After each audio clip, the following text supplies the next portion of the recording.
வணக்கம். மாநில செய்திகள் வாசிப்பவர் சுமித்ரா ரத்னம்.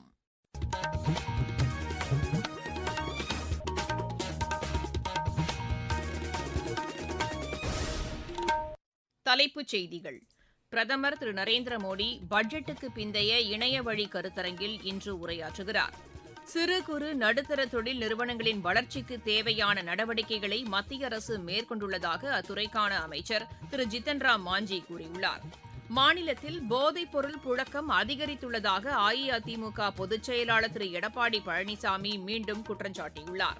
தமிழகத்தில் பெண்கள் மற்றும் குழந்தைகளுக்கு பாதுகாப்பற்ற சூழல் நிலவுவதாக பிஜேபி மாநில தலைவர் திரு நயினார் நாகேந்திரன் கூறியுள்ளார். உலகக்கோப்பை டுவெண்டி கிரிக்கெட் போட்டியில் இந்தியா 72 ரன் வித்தியாசத்தில் ஜிம்பாப்வேயை வென்றது. இனி விரிவான செய்திகள். பிரதமர் திரு நரேந்திர மோடி பட்ஜெட்டுக்கு பிந்தைய முதலாவது இணையவழி கருத்தரங்கில் இன்று உரையாற்றுகிறார்.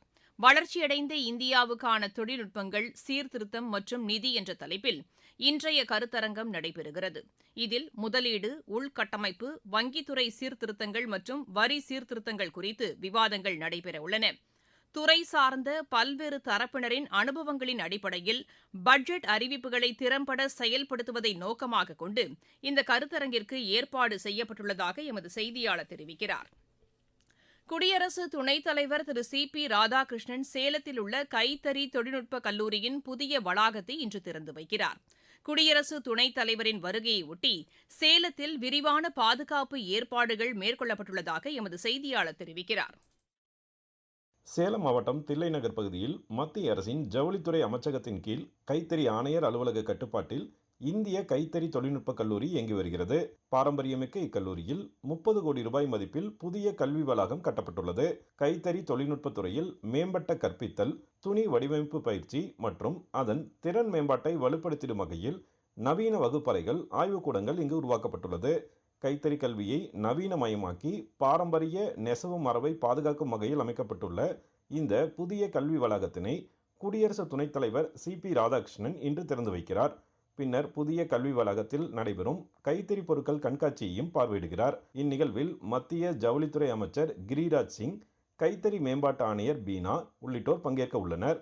குடியரசு துணைத் தலைவர் நிகழ்ச்சியில் பங்கேற்க உள்ளதால் இந்திய கைத்தறி தொழில்நுட்ப கல்லூரி வளாகம் விழாக்கோலம் பூண்டுள்ளது. விழாவிற்கான ஏற்பாடுகள் மும்முரமாக நடைபெற்று வருகிறது. மேலும் சேலம் மாநகர காவல்துறை சார்பில் பலத்த போலீஸ் பாதுகாப்பும் போடப்பட்டுள்ளது. சேலத்திலிருந்து விஜயகுமார் குணசேகரன். சிறு குறு நடுத்தர தொழில் நிறுவனங்களின் வளர்ச்சிக்கு தேவையான நடவடிக்கைகளை மத்திய அரசு மேற்கொண்டுள்ளதாக அத்துறைக்கான அமைச்சர் திரு ஜித்தன் ராம் மாஞ்சி கூறியுள்ளார். கோவையில் தொழில்துறையினருடன் கலந்துரையாடிய அவர், நாட்டில் உற்பத்தி துறையில் 36% பங்கையும், ஏற்றுமதி துறையில் 46% பங்கையும் சிறு குறு நடுத்தர தொழில் நிறுவனங்கள் வழங்கி வருவதாக தெரிவித்தார். கோவையில் உள்ள தொழில் நிறுவனங்களின் உற்பத்தி செய்யும் பொருட்களுக்கான சர்வதேச சந்தை வாய்ப்பை மேலும் அதிகரிக்க மத்திய அரசு நடவடிக்கை மேற்கொண்டு வருவதாகவும் அவர் கூறினார். இந்த தொழில்துறையினரின் கோரிக்கைகள் குறித்து பரிசீலிக்கப்பட்டு உரிய நடவடிக்கைகள் மேற்கொள்ளப்படும் என்றும் திரு ஜித்தன் ராம் மாஞ்சி உறுதியளித்தார். நவீன தொழில்நுட்பங்களின் அடிப்படையில் பொது விநியோக திட்டத்தில் சீர்திருத்தங்கள் மேற்கொள்ளப்படுவதாக மத்திய உணவு அமைச்சர் திரு பிரஹ்லாத் ஜோஷி கூறியுள்ளார். டிஜிட்டல் நாணய அடிப்படையிலான பொது விநியோக மானிய திட்டத்தை புதுச்சேரியில் நேற்று அவர் தொடங்கி வைத்து பேசினார்.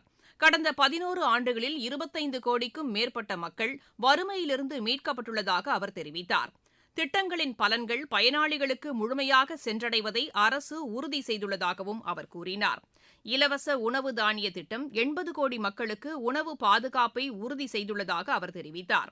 டிஜிட்டல் நாணய அடிப்படையிலான பொது விநியோக திட்டம் அகமதாபாத்தை தொடர்ந்து புதுச்சேரியில் தொடங்கப்பட்டுள்ளதாகவும் விரைவில் நாடு முழுவதும் இது விரிவாக்கம் செய்யப்படும் என்றும் திரு பிரஹ்லாத் ஜோஷி கூறினார். தமிழக சட்டப்பேரவை தேர்தலுக்கான ஏற்பாடுகள் குறித்து தலைமை தேர்தல் ஆணையர் திரு ஞானேஷ்குமார் தலைமையிலான தேர்தல் ஆணையக் குழுவினர் சென்னையில் இன்று 2வது நாளாக ஆலோசனை மேற்கொள்கின்றனர். இந்த ஆலோசனைக் கூட்டத்தில் மாவட்ட ஆட்சியர்கள் பங்கேற்க உள்ளதாக எமது செய்தியாளர் தெரிவிக்கிறார். அதனைத் தொடர்ந்து தலைமை தேர்தல் ஆணையர் திரு ஞானேஷ்குமார் செய்தியாளர்களை சந்தித்து தேர்தல் ஏற்பாடுகள் குறித்து விளக்கம் அளிக்க உள்ளார். போக்குவரத்து துறையில் புதிய திட்டப் பணிகளை துணை முதலமைச்சர் திரு உதயநிதி ஸ்டாலின் சென்னையில் தொடங்கி வைத்தார். 145 புதிய மின்சார பேருந்துகளின் சேவையை தொடங்கி வைத்த அவர் அரசு விரைவு போக்குவரத்து கழகத்திற்கான 49 அதிநவீன சொகுசு பேருந்துகளின் சேவையும் தொடங்கி வைத்தார். சுமார் 52 கோடி ரூபாய் மதிப்பில் கட்டப்பட்டுள்ள மாநகர போக்குவரத்து கழகத்தின் மின்சார பேருந்து பணிமனையையும் திரு உதயநிதி ஸ்டாலின் தொடங்கி வைத்தார். நீங்கள் கேட்டுக்கொண்டிருப்பது மாநில செய்தி அறிக்கை. மக்கள் போற்றும் மத்திய பட்ஜெட். தமிழகத்தின் ரயில் மேம்பாட்டு திட்டங்களுக்கு 7611 கோடி ரூபாய் நிதி ஒதுக்கீடு. சென்னையிலிருந்து ஹைதராபாத் மற்றும் பெங்களூருவுக்கு புல்லட் ரயில் வழித்தடம். தென்னை விவசாயிகளுக்கான ஊக்குவிப்பு திட்டம். ஆதிச்சநல்லூரில் சர்வதேச தரத்திலான கலாச்சார மையம். பொதிகை மலையில் மலையேற்றத்திற்கான வழித்தடம். பழவேற்காடு ஏரியில் பறவைகள் காட்சி மையம். மாவட்டம் தோறும் மகளிர் விடுதிகள். தமிழகம் மட்டுமின்றி நாடே போற்றும் மத்திய பட்ஜெட். வளர்ச்சியடைந்த இந்தியாவிற்கான பயணத்தில் மோடி அரசு. தொடரும் சீர்திருத்த நடவடிக்கைகள்.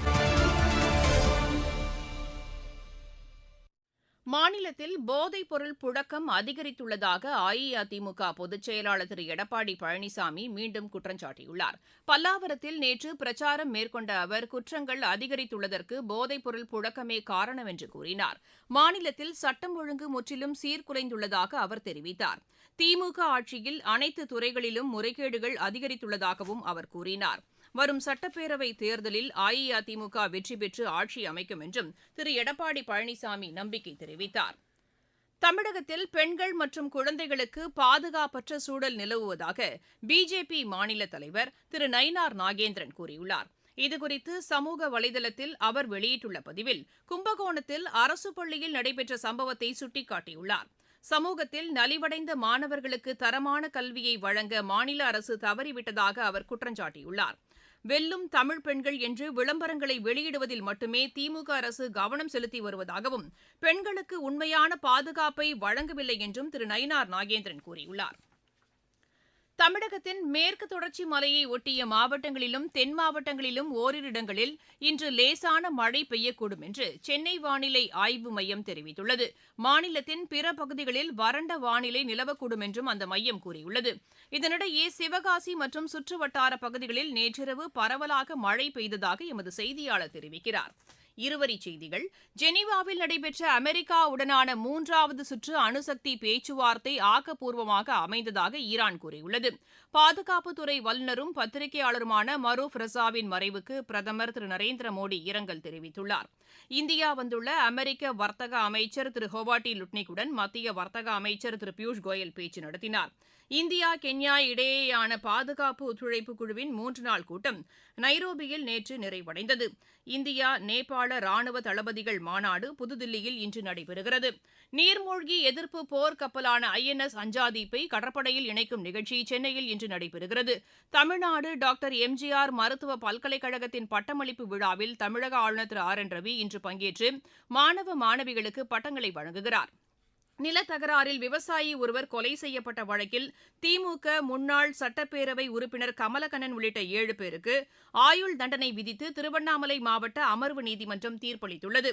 சென்னையை இசை நகரமாக யுனெஸ்கோ அறிவித்துள்ளதை கொண்டாடும் வகையில் மெரினா கடற்கரை மற்றும் வள்ளுவர் கோட்டத்தில் நாளையும் நாளை மறுநாளும் மாலையில் இசை நிகழ்ச்சிகள் நடைபெறவுள்ளதாக கலை பண்பாட்டுத்துறை அறிவித்துள்ளது. விளையாட்டுச் செய்திகள். உலகக்கோப்பை டுவெண்டி கிரிக்கெட் போட்டியில் இந்தியா 72 ரன் வித்தியாசத்தில் ஜிம்பாப்வேயை வென்றது. சென்னையில் நேற்று நடைபெற்ற இப்போட்டியில் டாஸ் வென்ற ஜிம்பாப்வே முதலில் பந்து வீச தீர்மானித்ததை அடுத்து பேட் செய்த இந்தியா நிர்ணயிக்கப்பட்ட 20 ஓவரில் 4 விக்கெட் இழப்பிற்கு 256 ரன் எடுத்தது. அதிகபட்சமாக அபிஷேக் சர்மா 55 ரன் எடுத்தார். 257 ரன் எடுத்தால் வெற்றி என்ற இலக்குடன் பின்னர் பேட் செய்த ஜிம்பாப்வே 6 விக்கெட் இழப்பிற்கு 184 ரன் மட்டுமே எடுத்தது. அர்ஷ்தீப் சிங் அதிகபட்சமாக 3 விக்கெட்டுகளை வீழ்த்தினார். குருகிராமில் நடைபெற்று வரும் சர்வதேச மகளிர் டென்னிஸ் போட்டியில் இந்தியாவின் ஸ்ரவ்யா ஷிவானி ஜப்பானின் மிச்சிகா ஒசிகி இணை அரையிறுதிக்கு முன்னேறியுள்ளது.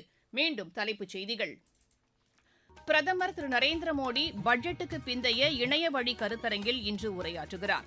சிறு குறு நடுத்தர தொழில் நிறுவனங்களின் வளர்ச்சிக்கு தேவையான நடவடிக்கைகளை மத்திய அரசு மேற்கொண்டுள்ளதாக அத்துறைக்கான அமைச்சர் திரு ஜித்தன் ராம் மாஞ்சி கூறியுள்ளார்.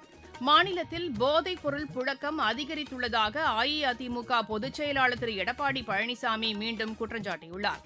தமிழகத்தில் பெண்கள் மற்றும் குழந்தைகளுக்கு பாதுகாப்பற்ற சூழல் நிலவுவதாக பிஜேபி மாநில தலைவர் திரு நயினார் நாகேந்திரன் கூறியுள்ளார். உலகக்கோப்பை டுவெண்டி கிரிக்கெட் போட்டியில் இந்தியா 72 ரன் வித்தியாசத்தில் ஜிம்பாப்வேயை வென்றது. செய்தியறிக்கை நிறைவடைகிறது.